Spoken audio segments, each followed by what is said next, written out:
Alright, so answeran natin no yung ang example no. Letter A, complete the table. Which property of real number justify its statement? So, okay, so makikita natin sa number 1 no. Number 1, sabi dito no, given ang statement 0 plus negative 3 equals negative 3. Anong klaseng property ba ito? Pag pag pag 0, pag 0 siya, 0 plus negative 3 then equals negative 3, ang property niya ay identity property of addition. Okay? Another example no, so identity property of addition, sample, let's say, sample no, 7 plus 0 equals 7. So, merong 0 din, no? 7 plus 0. Then, so since meron siyang 0, ang property dito ay identity, no? Identity property of addition. Of addition. Okay? Of addition. Basta may 0 siya, no? May plus 0.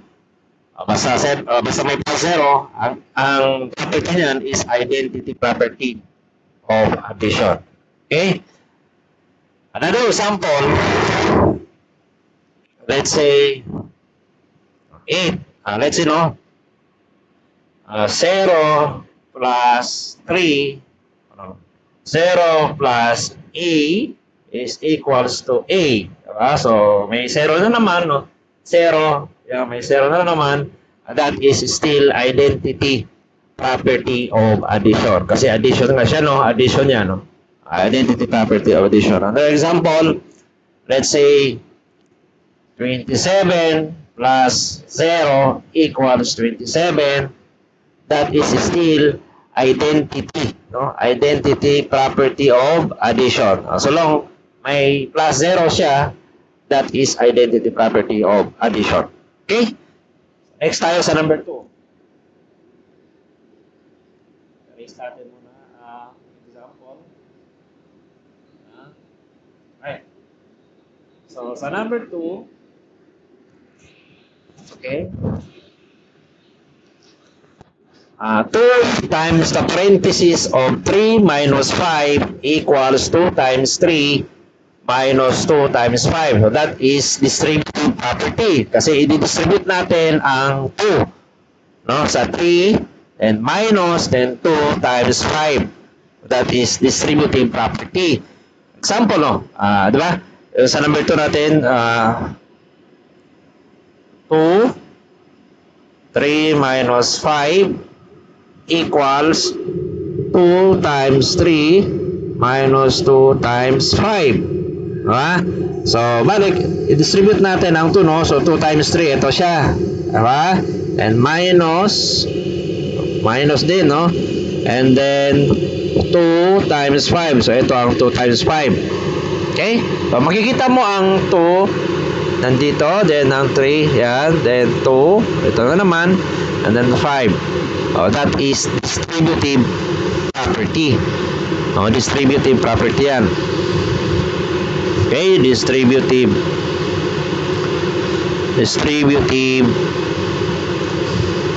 property. Okay, for example, another example, let's say 5 times 7 minus 2 equals, diba? Let's say, okay, 5 times 7 minus 5 times 2. That is still distributive property. Bakit sa distributive property? Diba? I-distribute natin ang 5 sa 7. So, 5 times 7. Ito siya. Then, minus. So, 5 times 2. So, 5 times 2. Ito siya. So, ang tawag sa property na to ay distributive property. Another one. Let's say, 9 times 2 minus 1. O, equals 9, di ba? Distribute natin ng 9. 9 times 2. O, lagyan natin ng plus, no? Plus. O, plus 9 times 1. Okay? So, makikita natin, no? 9 times 2. Ito siya, 9 times 2. And then, plus, and plus. 9 times 1. Distribute mo. Na ganun, no? Pag ganun yan, distribute. Distribute. 9 times 2. Ito. Then, 9 times 1. Ito siya. Okay, yung plus, nandito din ang plus. Ibig sabihin yan, distributive property. Okay? Number 3.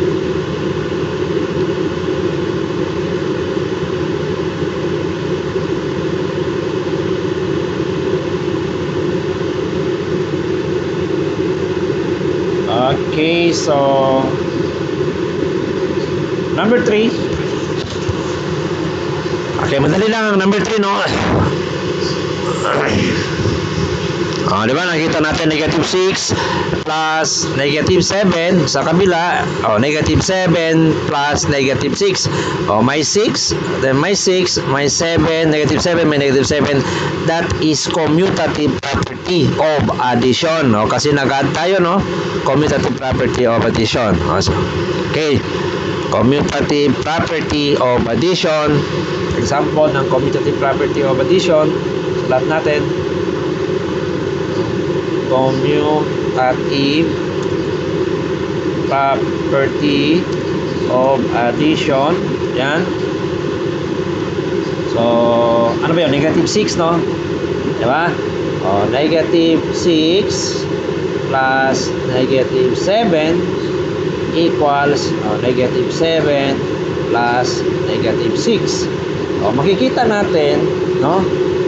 May negative 6 tayo dito sa kabila, meron din negative 6. Negative 7 dito, may negative 7. So pag ganun siya, naka-smile yan. Yan, naka-smile yan. That is commutative property of addition. Okay? Commutative property addition. Another example, let's say, diba? 2 plus 8 equals 8 plus 2. So, merong smile ma-4, no? Dalawang number siya.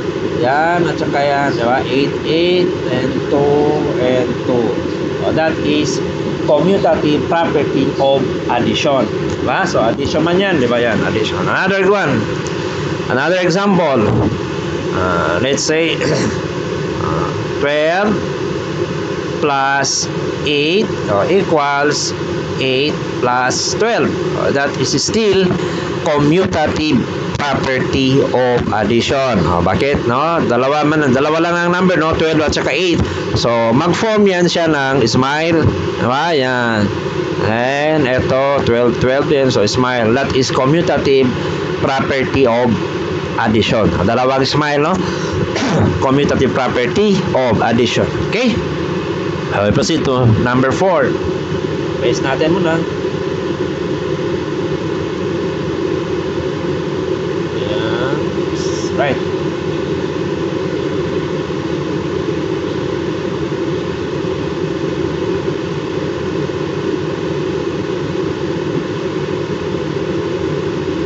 Okay, number 4.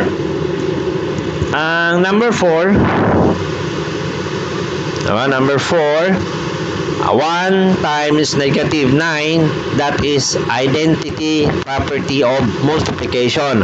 Pag 0 siya, 0 plus, no? Pag 0, may 0 siya, that is identity property of addition. Ito, pag 1 times, yan, pag may 1 times, let's say 1 times negative 9, that is identity, no? Identity property of multiplication kasi nga nag-times tayo. Okay? So, yan, no? Ganito gawin natin, no? Identity property of addition. And sa kabila,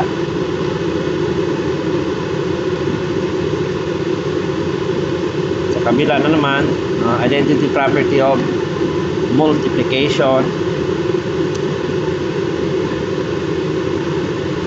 example, no, yung dalawa na to. Yan. Ang sa identity property of addition, zero yan. May zero dapat. Let's say 9 plus 0 equals 9. O, makikita mo, may plus 0.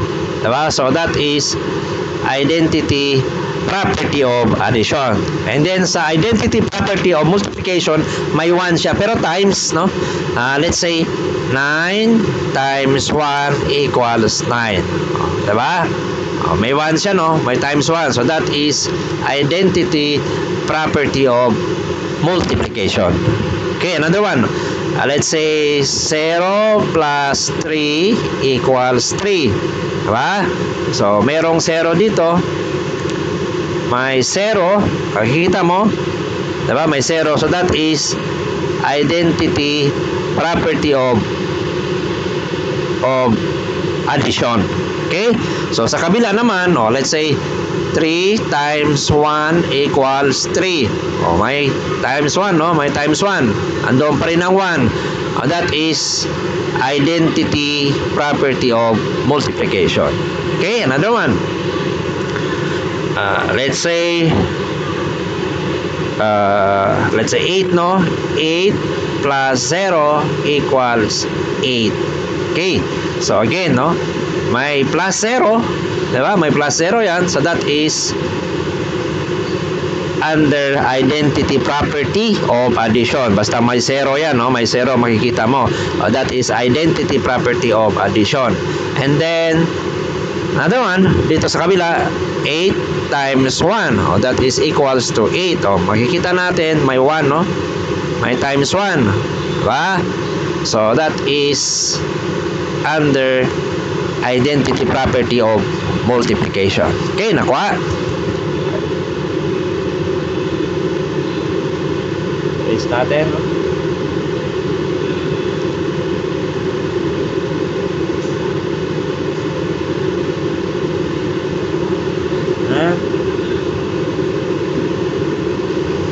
Proceed to number 5. Number 5 equals to 1. Ang sa number 5 equals to 1, diba? Equals to 1. Negative 4 times negative 1/4 equals 1. That is inverse property of multiplication.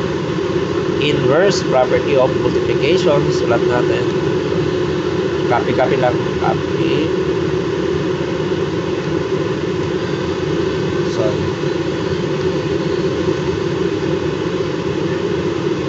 Inverse.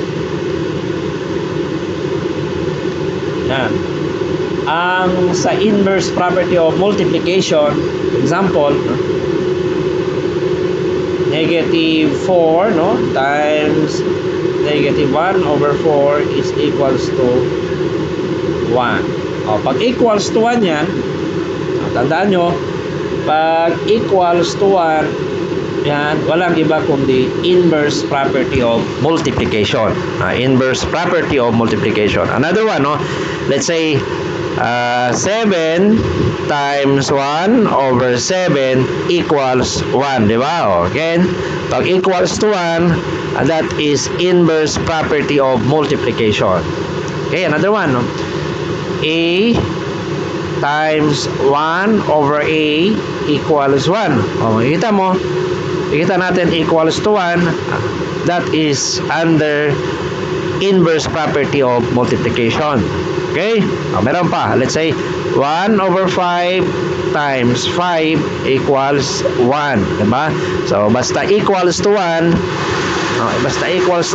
that is inverse property of multiplication. So, tandaan nyo, no? Inverse property of multiplication, basta equals to 1. Okay?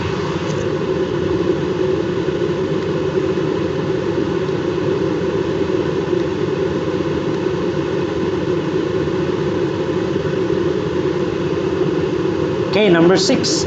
Dali lang ang number 6. Number 6, 2 times 3, 2 times the parenthesis of 3 times 7 is equals to 2 times 3 times 7. Okay, so that is distributive property of multiplication. Distributive property of multiplication. Wala bang associative? Mali ito, mali. Sorry. It should be associative. Mali.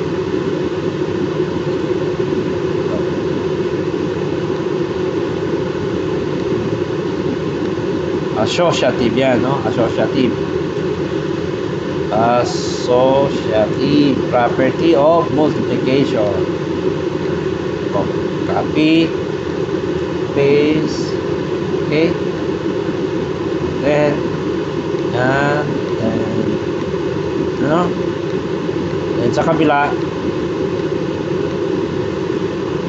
associative property of addition. Yan natin, addition. Yan. Okay. So, makikita natin sa number 6. Diba? Number 6, ano ba yan? 2 times the parenthesis of 3 times 7 equals 2 times 3 times 7. Okay, so that is associative property of multiplication. Associative. Ilang ba number dito? So, meron tayong tatlo, no? 2, 3, and 7. So, there are 3 numbers. Then, sa kabila, 2, 3, 7, 3 din. So, that is associative property of multiplication. Bakit siya multiplication? Times yan, di ba? Nandito ang 2 mo, nandito din ang 2 natin. Ang 3, nandito din ang 3. Ang 7, nandito din ang 7. So, that is associative property of multiplication. Now, sa addition naman, let's say, 2 times 2 plus 3 plus 7 equals 2 plus 3 plus 7. So that is associative property of addition. So ilang ba number? 1, 2, 3. 1, 2, 3. So there are 3 numbers, no? That is associative property of addition. 3 terms, ano? 2, 3, 7, then 2, 3, 7. That is associative property of addition. Another example, let's say 3 times 4 times 2 equals, of course, 3 times 4 times 2. So ilan ba number dito, class? 3, no? Sorry. Meron tayong 3 numbers, no? 3, 4, and 2. Sa kabila, 3, 4, 2. Tapos, times yan, no? So, that is multiplication. So, tatlong number, that is associative property of multiplication. Then, sa kabila, for example, 3 plus 4 plus 2 equals 3 plus 4 plus 2. So, tatlo din yung number natin, no? 3, 4, 2, 3, 4, 2. So, that is associative property of addition. Bakit sa addition? Plus yan, no? Plus, plus, plus. So, that is associative property of addition. Okay? Next.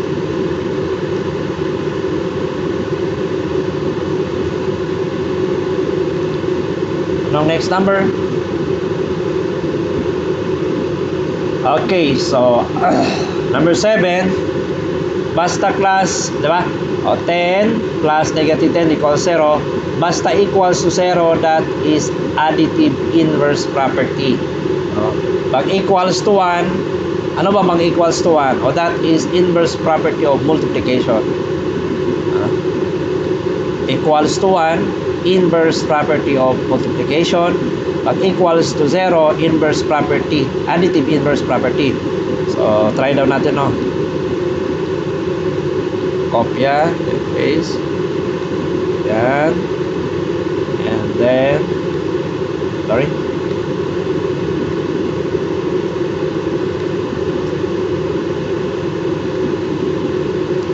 Okay, so, dalawa, no? Para makita natin ang diferensya. Okay, so let's say number 7, no? Ano ba number 7? 10 plus negative 10 equals 0. Pag equals to 0, pag equals to 0, that is additive inverse property, no? Additive inverse property.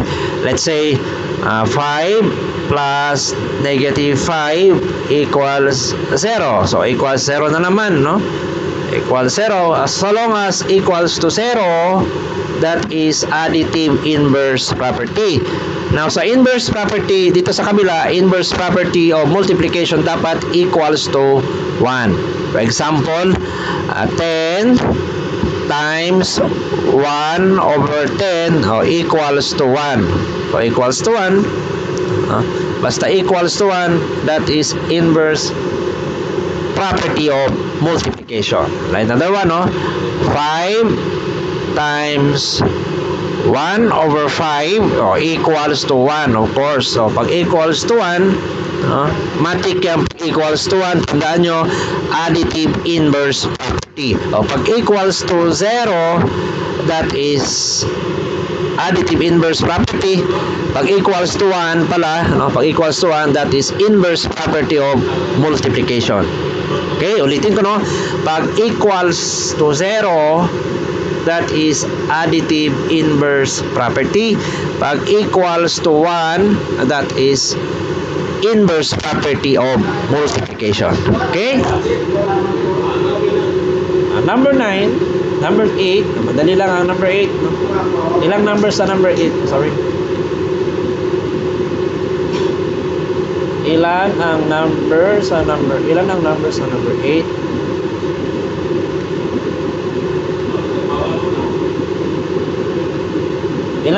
number 8? Okay, number 8. Saan ang number 8? Ito, 2 times 5 equals 5 times 2. So, dalawa, may 2 tayo, may 2 din, may 5, may 5. That is commutative property of multiplication. Okay? Saan ba yun? Yan,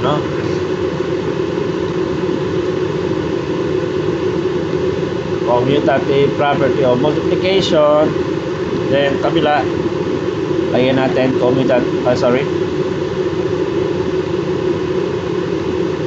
kabila, lagyan natin ng commutative property of addition.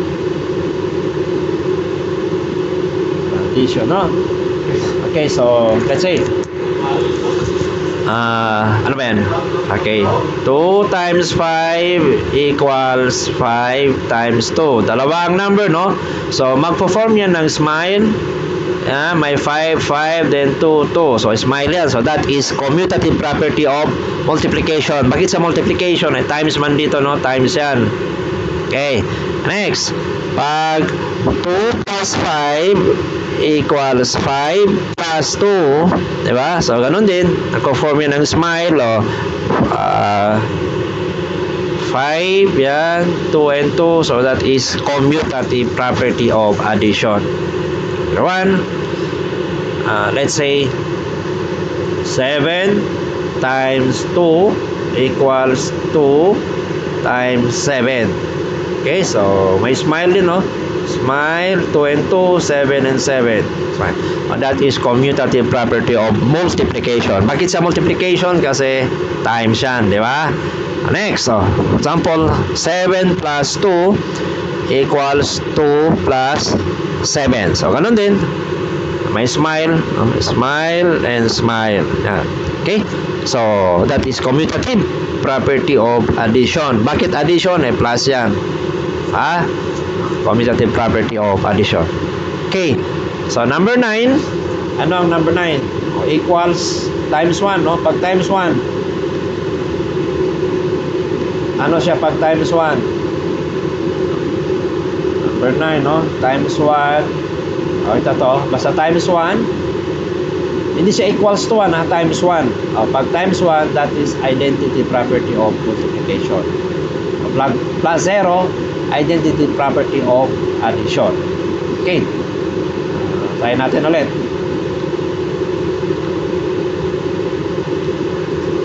Yan. Then the other one is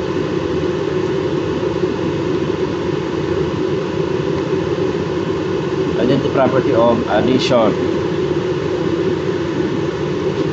Ang identity property of multiplication, basta may times 1 yan siya. Tandaan nyo basta may times 1, ibig sabihin identity property of multiplication.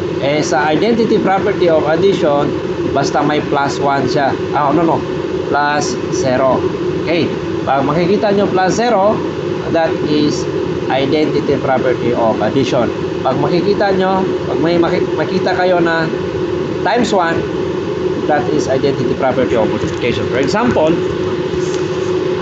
7 times 1 equals 7. May times 1. Diba? That is identity property of multiplication. Pag 7 plus 0 equals 7. Makikita natin, makita natin na mayroong plus 0. Diba? So that is identity property of addition. Plus 0. Okay, another one. 1 times 3 equals 3. So, merong times 1. May times 1, that is identity property of multiplication.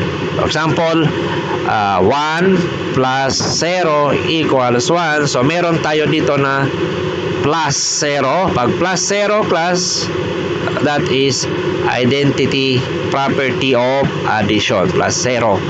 Identity property of addition plus 0. Identity property of multiplication times 1. Last example, 5 times 1 equals 5. Meron tayo dito na times 1. So, pag makita nyo na times 1, that is identity property of multiplication. 5 plus 0 equals 5. Pag merong plus 0, pag may plus 0 tayo, diba? Plus 0, that is identity property of addition. Okay, so number 10.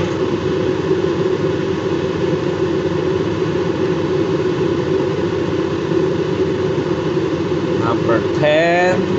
Okay, that is distributive. Madali lang, no? Number 10, distributive property of addition. Diba? 3 times the parenthesis of 4 plus 9. Makikita natin sa kabila, diba? May 3, 4, diba? Ito to.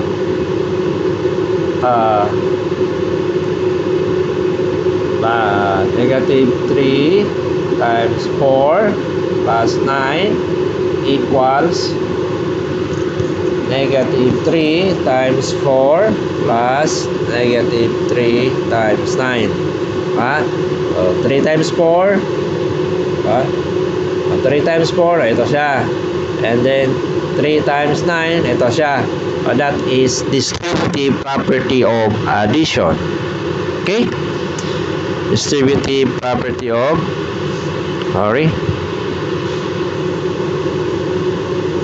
distribute natin, no? Distributive property of addition. Another example, let's say 2 times 1 plus 8 equals 2 times 1 plus 2 times 8.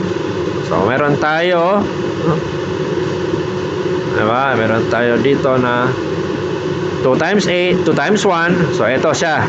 Then, meron na naman 2 times 8. Ito siya. That is distributive property of addition. Distributive property of addition. Madali lang.